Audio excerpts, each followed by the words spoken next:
नमस्कार दोस्तों।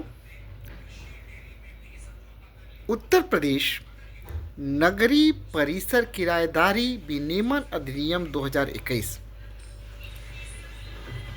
यह अधिनियम 11 जनवरी 2021 से पूरे उत्तर प्रदेश में प्रवृत्त हुआ।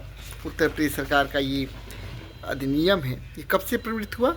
11 जनवरी 2021 से प्रवृत्त हुआ।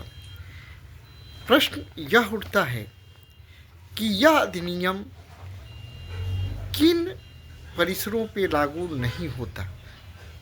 मतलब ये कहाँ कि कौन से ऐसे भवन हैं, कौन से ऐसे परिसर हैं जिस पर कि उत्तर प्रदेश नगरीय परिसर किराएदारी विनियमन अधिनियम 2021 लागू नहीं होता। यह अक्सर परीक्षाओं में पूछा जाने वाला प्रश्न पूछा जा सकता है परीक्षा में।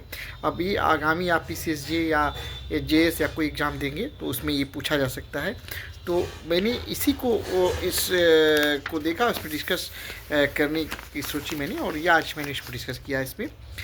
तो उत्तर प्रदेश नगरीय परिसर किराएदारी विनियमन अधिनियम की धारा 3 यह एक्सप्लेन करती है कि किन परिसरों पर यह अधिनियम लागू नहीं होगा। तो ध्यान रखें क्या क्या है।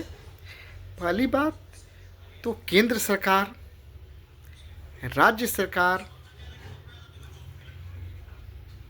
केंद्र शासित प्रदेश, किसी सरकारी कंपनी या उद्यम या किसी सांविधिक निकाय या छावनी बोर्ड की स्वामित्वाधीन यदि कोई भवन है, कोई परिसर है, तो उस पर यह अधिनियम लागू नहीं होगा। दूसरा इसमें है, अगर सेवा संविदा के भाग के रूप में अपने कर्मचारियों को किराए पर दिए गए किसी कंपनी, विश्वविद्यालय या संगठन के स्वामित्वाधीन परिसर पर भी यह लागू नहीं होता है।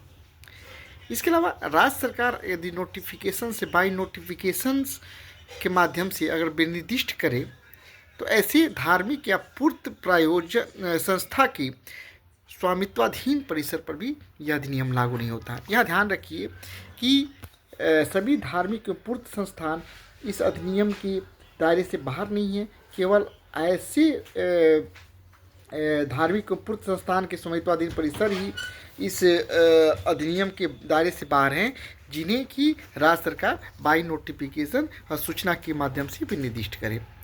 उसके बाद वक्फ अधिनियम के अंतर्गत रजिस्ट्रीकृत वक्फ संपत्तियों पर भी वक्फ द्वारा या उसके जो भी लागू भी थे, रजिस्ट्रीकृत किसी सार्वजनिक न्यास द्वारा स्वामित्वाधीन परिसरों पर भी लागू नहीं होता है।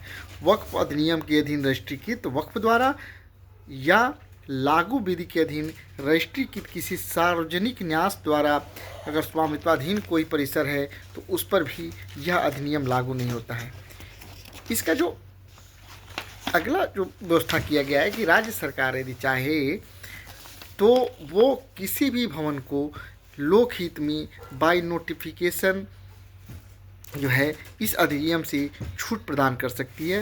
राज्य सरकार द्वारा लोकहित में, याद रखिए किसमें, लोकहित में और सूचना के माध्यम से ये निर्दिष्ट कर सकती है कि यह छूट भवन अन्य भवन या भवन श्रेणियों पर लागू की जा सकती है। तो ये है कि कहाँ पर यह अधिनियम लागू नहीं होता है। धारा 3 की उपधारा 1 में यह एक्सप्लेन किया गया। मुझे उम्मीद है कि ये जानकारी आप लोगों को अच्छी लगी होगी। जानकारी अच्छी लगी तो इस वीडियो को लाइक करें, कमेंट्स करें और दोस्तों के लिए शेयर भी करें। नमस्कार दोस्तों।